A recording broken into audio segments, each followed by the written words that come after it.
Is anybody out there? Hello? Hello? Hello? It's me. Is it me you're looking for? Today's just going to be a song. We're just going to sing everything that we say instead. On Everyday Therapy, where We are not. That would be like traumatic for me and the listeners, But at not least for for me. half the time. Yeah, you could. That'd be like an all-snapping podcast. Now we're talking. Exactly. Well, today we wanted to come back because we have done a lot of episodes on dialectical behavior therapy skills, and we wanted to go over emotional regulation today, just to give you a little overview, so you know what's in store. We're going to talk about what emotions do for us, right? Yes. We're going to talk about what makes it hard to know what to do with our emotions, so regulate them, right? Yes. And then what are some myths about them? That's fun. Yeah, I'm looking forward to that. The myths can be fun. Mythbusters. To Brett talk and about. Christa. Mythbusters, yes. I think we Mythbusters. did an episode on that. I can't remember, but Yeah. yeah, emotions. Emotions. What do they do for us? And I'm kind of wondering, I wanted to pose the question, what type of relationship do you have with your emotions? Me? Just in general, any of us. Any of you? I'm posing it to myself It's too, to rhetorical. think, do I hate my emotions? Yeah. Do I love my emotions? Sure. Do I welcome my emotions? Do I judge my emotions? That's such a good question. I was just going to make a funny joke. What emotions? I'm just kidding. What? No, I'm right. I am dead inside. Yes. Just kidding. That's very real for some people. My cousin actually jokes about that, where he's like, I'm dead inside. And Yes. it's, kind of that dark humor. But yeah, I was honestly, what popped in my head when you asked that was like, I don't mind them. Sometimes they can be an inconvenience. Mm-hmm. And I try to also listen to them. Right? Like within reason. So I'm getting better. I've gotten better over the years, but I try to see them now more as information versus like something to have, like to react to. Wow, I guess. My emotions are information. Yes. Yes. And at least I try to teach my clients that too. Yeah. Well, and I think for a lot of people, emotions can be very scary. Oh, yeah. And just, and I like to tell my clients, like, emotions, they will hurt, but they're not going to harm either. Right. It's sort of like going to the gym, no pain, no gain. Mm-hmm. And emotions, like they will actually help. Yeah. Even though it hurts, Right. it's not going to harm. It will help. And what we do, I think, sometimes is we try to numb them. Like Brene Brown talks about, when we try to numb some kinds of emotions that we deem as negative and intrusive and unwanted, we can't just selectively numb. We tend to numb all emotions. Oh, true. So kind of going back to your, like, I'm dead inside, I think that's what happens when we find our emotions, like, really scary. We try to numb them or we suppress them, and suppression can lead to either depression or explosion. Yep. Or exactly. both. Exactly. And sometimes I think we automatically learn to suppress emotion. Like, I was just thinking, okay, let's say you're a little kid and you perceive that your caregivers are distressed chronically. Yes. And then when you show emotion or when you express emotion, especially sadness, anger, etc., you notice that seems to create more distress. Yes. So I think over time, why wouldn't you sort of learn to, like, selectively maybe put those aside? Sure. Or be like, oh, that's not good. Like, I don't want to do that. And I get more acceptance when I'm cheery and happy and easygoing. Well, that's really interesting. Yeah, some people do that. I get more acceptance with these, quote, positive emotions. Yep. And some people realize I get maybe not more acceptance, but I get more attention by my intense negative emotions. Because at least I'm getting some attention That's now. so true. And that's, like acting out behavior. Right. Yep. And we can all do both of those. Yes. So if these are so complex and so intrusive and they do hurt, what's the function? What's the purpose of them? Can you kind of start us off? Sure. I would say from my notes. Just speaking extemporaneously off here. the cuff. Yeah. Well, they motivate us for action. So I explain anger this way a lot, like why anger is important to pay attention to, because it like puffs us up for a fight. Like Not that we are going to fight, but I think from that kind of fight or flight brain sometimes, Right. it can be like, I'm ready for action. And that's why it's so... So are you suggesting anger's not bad? I am. Wow. I am suggesting that. Yeah.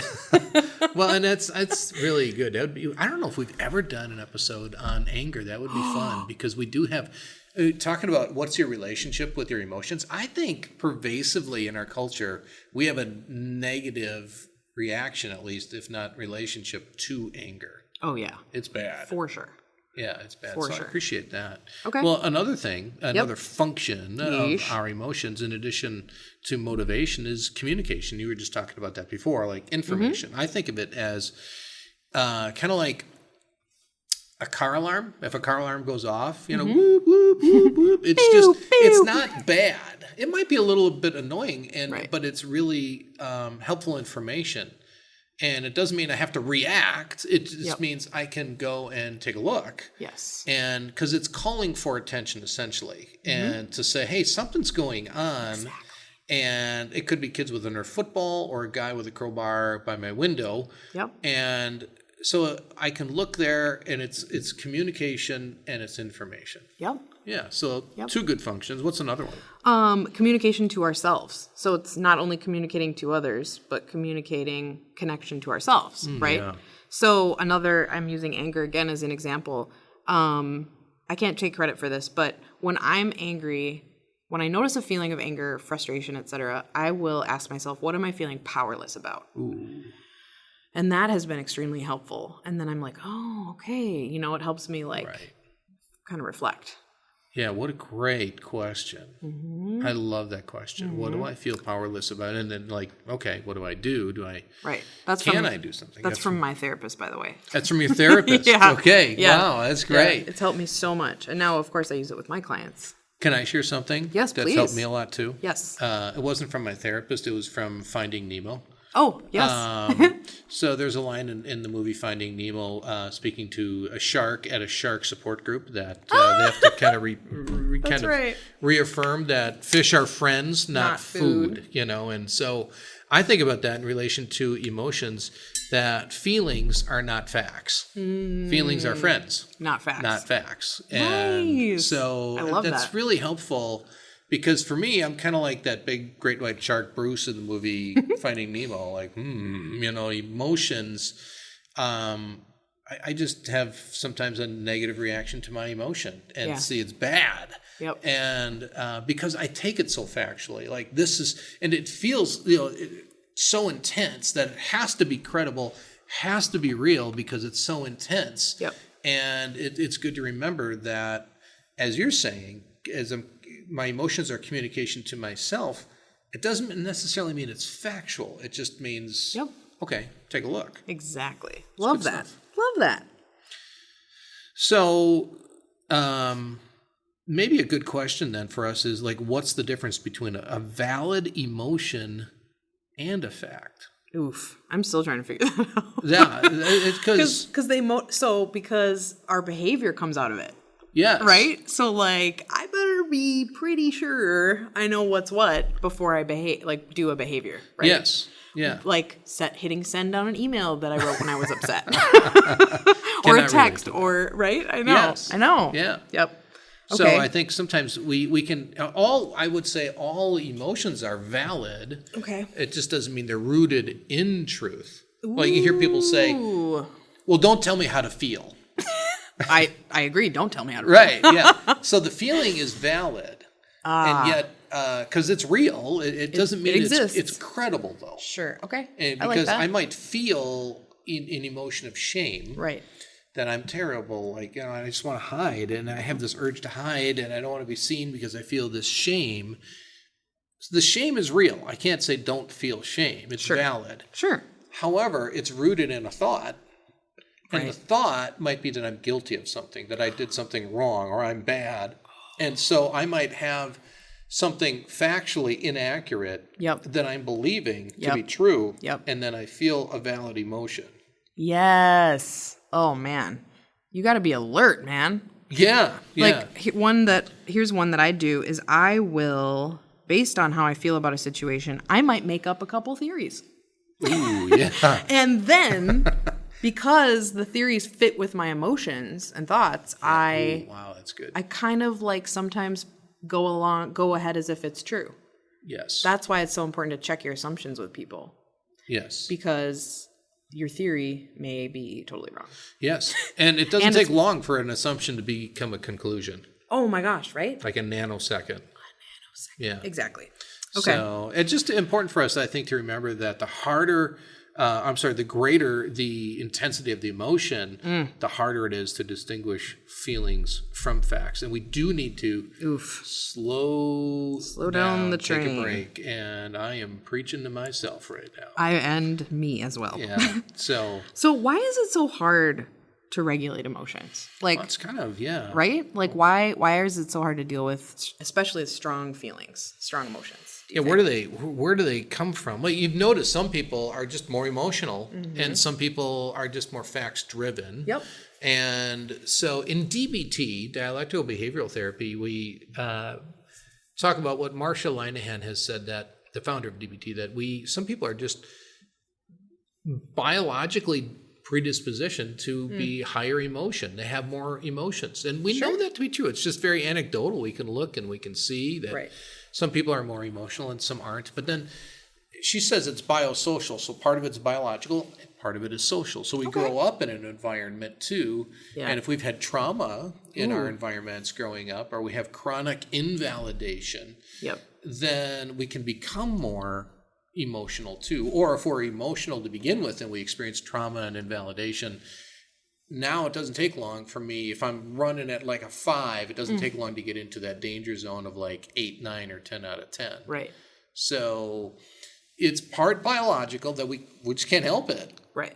And we don't have to apologize for that either. Oh, okay. Just can't help it. That's a good like, point. hey, I run this way, and there's real great advantages to this, and there's things that's not so good about this. Sure. The same for people that are just more logically driven. There's advantages, disadvantages. Right. So part's biological, and you might have a kid and be like, wow, I can't believe they're siblings because one's so emotional and one's so factual. So logical, yeah. Yeah, and Totally. and so that's where a lot of it comes from, part biological, part social. And then I always tell my clients this to like normalize, like we don't get taught the skills required for managing emotions and regulating emotions.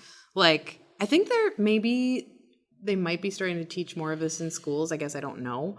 But even to identify which emotion is this? Like, right. So identifying what is happening and then the skills to know. So I think the lack of skill makes it hard, right? Super difficult. And you're right.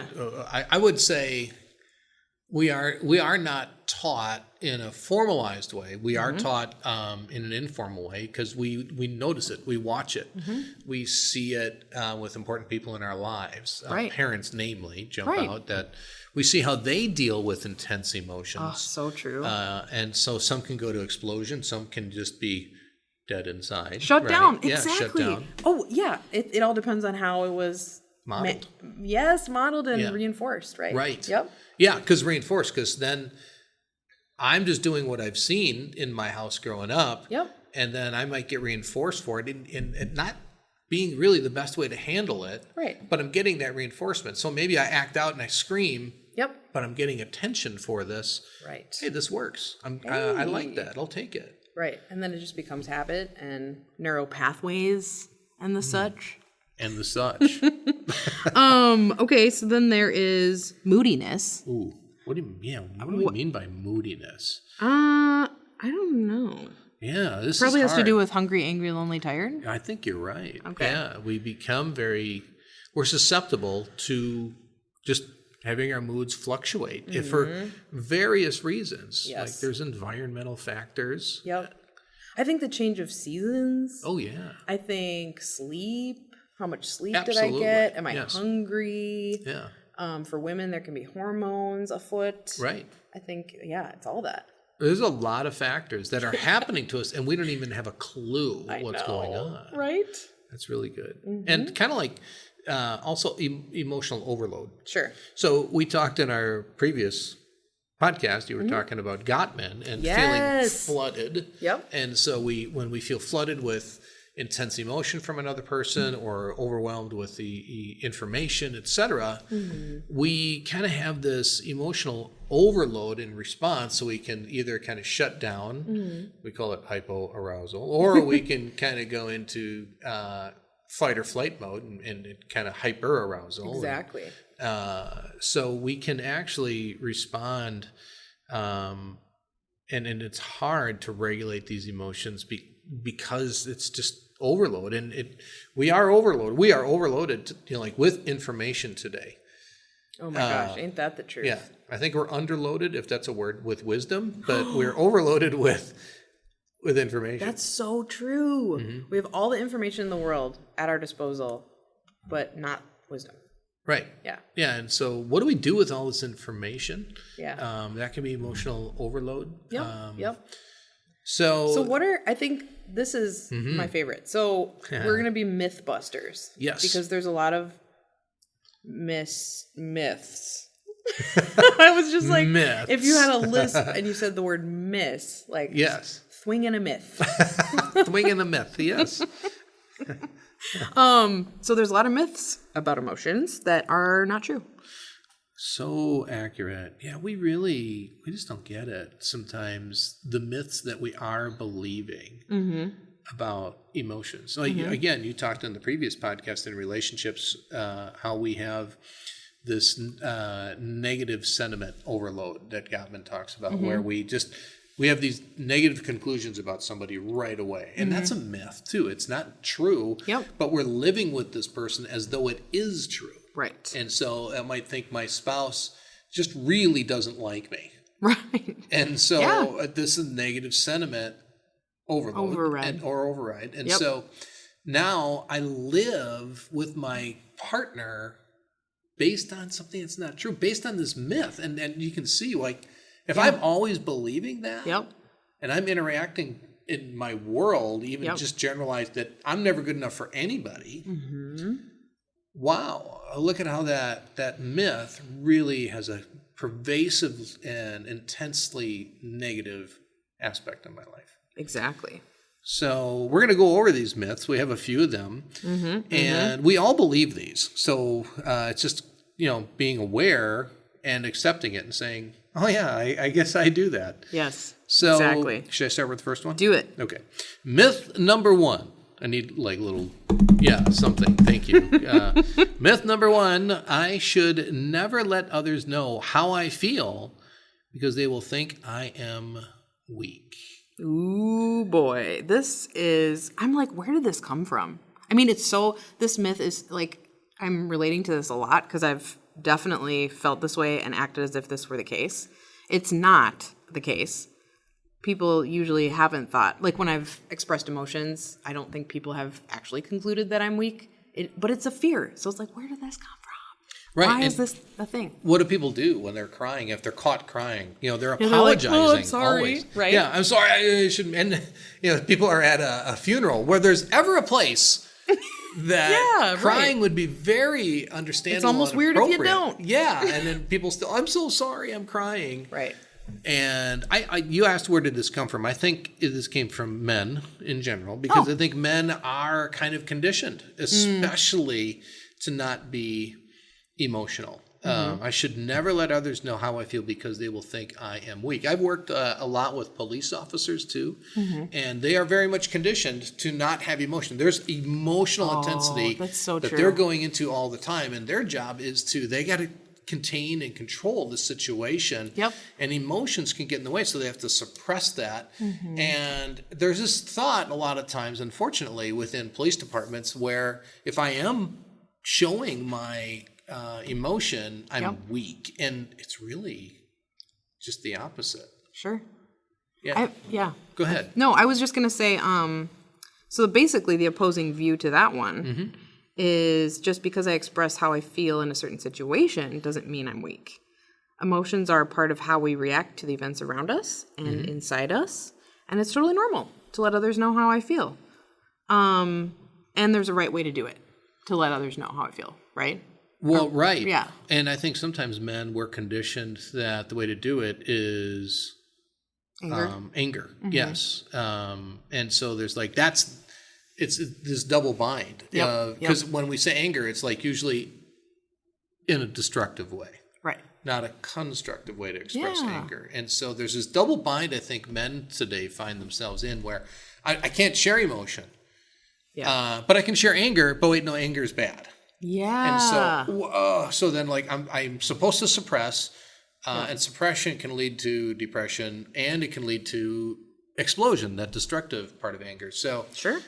We can see why this is a myth. And really, I think for men and women, it's okay. And I would go so far as to say it requires courage to express your emotion. It's really a vulnerable thing. It is. I was just thinking of the word vulnerability. Yeah. Yeah, like expressing a vulnerability takes courage. Well, and I think too, when we express our emotion, the reason we don't like it, I mean, we're cool with it if it's like happy, right? Yeah, if good we're call. laughing, Like, that's cool. Yes.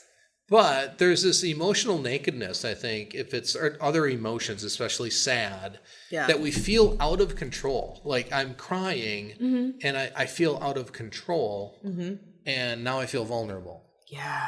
And so now I'm weak. Yep. And it's really a great thing to model for. It's a great gift to give to people. It is. Myth number 2. Emotions are stupid and useless.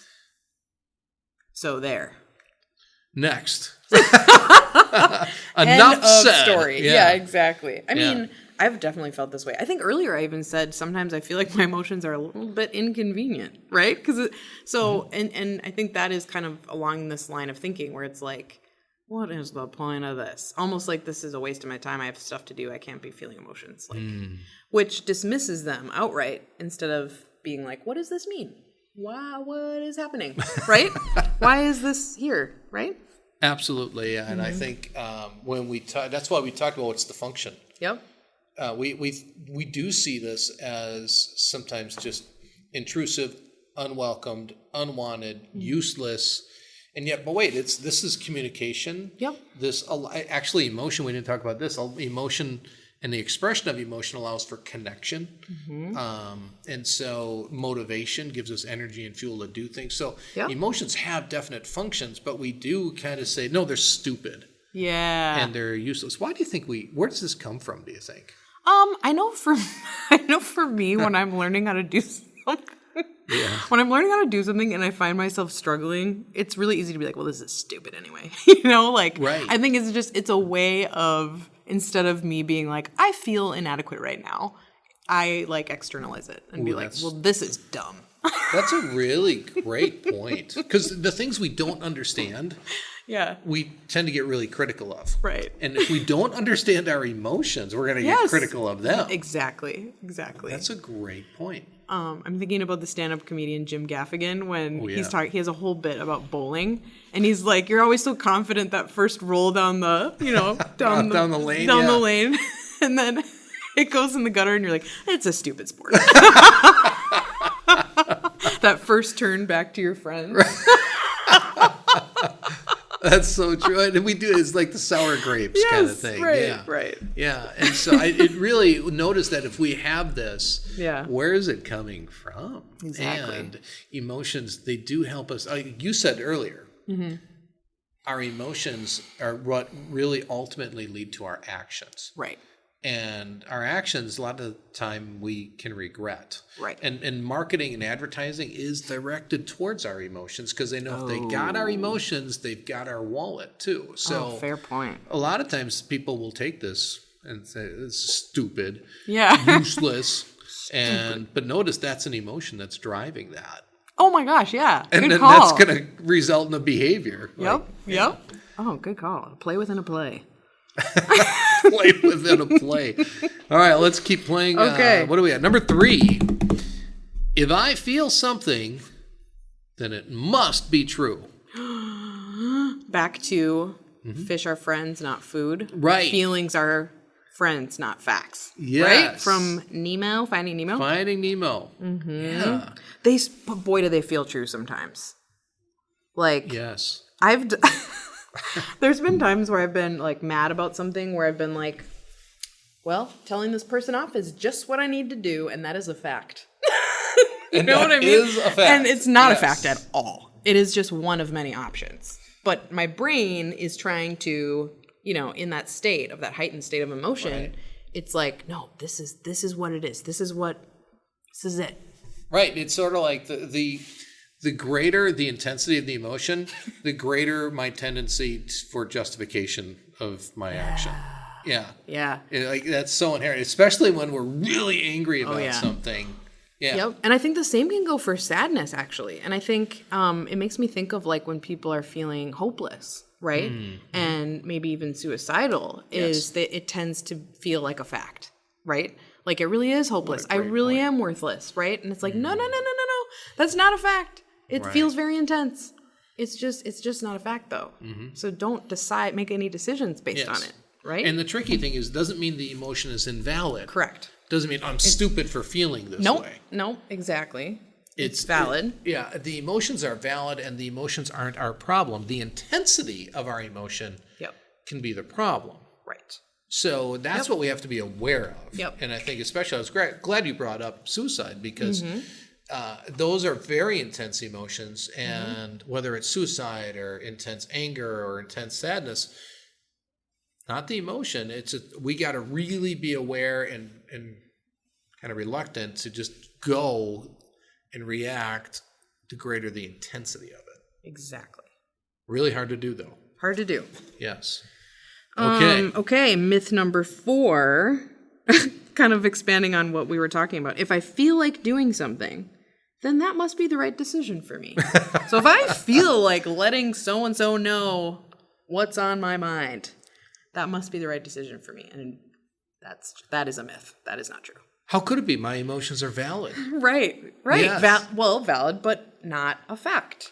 Right. This is such a good point. So emotions are valid. Behaviors are different. It's a different story. Right. So action is a different story. Right. Feelings, valid. Right. Actions, think it through. Actions Pros and cons. Can be problematic. Yeah, exactly. So again, it's just the intensity that can lead to a behavior that's unwanted or that I regret. Oh, okay. Yep. All right, number 5. I should not try to change the way I feel because that is inauthentic. I can relate to that one sometimes. For sure. Because I want to be genuine. Yeah. And not be fake. Right. So I need to let you know exactly how I feel. And I think the key word there is exactly. I need to let you know maybe more generally how Right. I feel. Yeah. I don't need to let you know everything I'm thinking in relation to this emotion. And there's a point. I can still be genuine, and I can say, I'm really upset with you. Right. Versus, you have really ticked me off because you always and you never, and you're selfish and things like that. Now it's really problematic. So I can still be genuine and truthful, but I don't have to share everything I'm thinking. It's really kind of a boundaries thing, which is hard. Yeah. The greater the intensity of that emotion. Yep. Exactly. Myth number 6. I should feel what everyone else is feeling in the same situation. This is such a good one. Right? Why? Because it's so tempting to go along with what everyone else is kind of seeming to feel like or expressing or whatever. And sometimes it's okay to look at that, but like how you feel isn't going to match other people all the time. It might sometimes. But case in point, a client who had a very abusive father, when her father passed away, she didn't have the sense of sadness that a lot of other people might when they lost their father. Yeah. And it's like, okay, that is, you get to feel your unique way and doesn't have to match other people. So. Right. And notice how we tend to feel apologetic when that happens. Oh, she felt really guilty. Yes. Yeah. And so we had to process that. Right. She was like, I should be feeling sad. I was like, well, is that true though? Yes. Yeah. Wow. Yeah. So. All right. Number 7. Life is boring. And I can agree with that. You didn't finish I didn't finish. Life is boring without drama and extreme emotions. That is kind of true in some ways. I mean, notice there is some truth in all of these. There's a book called Death by Meeting. It's just a small little book. It's really funny. Death by meeting? Meeting. Yeah. It's Okay. like, because meetings are so boring. Ooh. And his premise was, this guy was in like creative arts or something. And so his premise was, meetings are just all factual. There's no drama, and they're so boring. I love it. But, when we can incorporate emotion and a little bit of drama into a meeting, some suspense, it's really fun. It might be stressful, but we're engaged. Yep. I just got something. Yeah. I just realized that's why I love watching Reels on Instagram. Reels. It's like TikTok. It's like little yeah. videos. Because people take these everyday situations that are super mundane and they put drama to them. Yes. And they make them funny. And it's like, so true. So there's a lot of truth in this myth. Yep. And that's why it's a myth. It's tricky. Because there's a grain of truth in it, maybe. There is a lot of truth in that. Life, can be boring without drama and extreme emotions. Yep. So I think that's the key. Yep.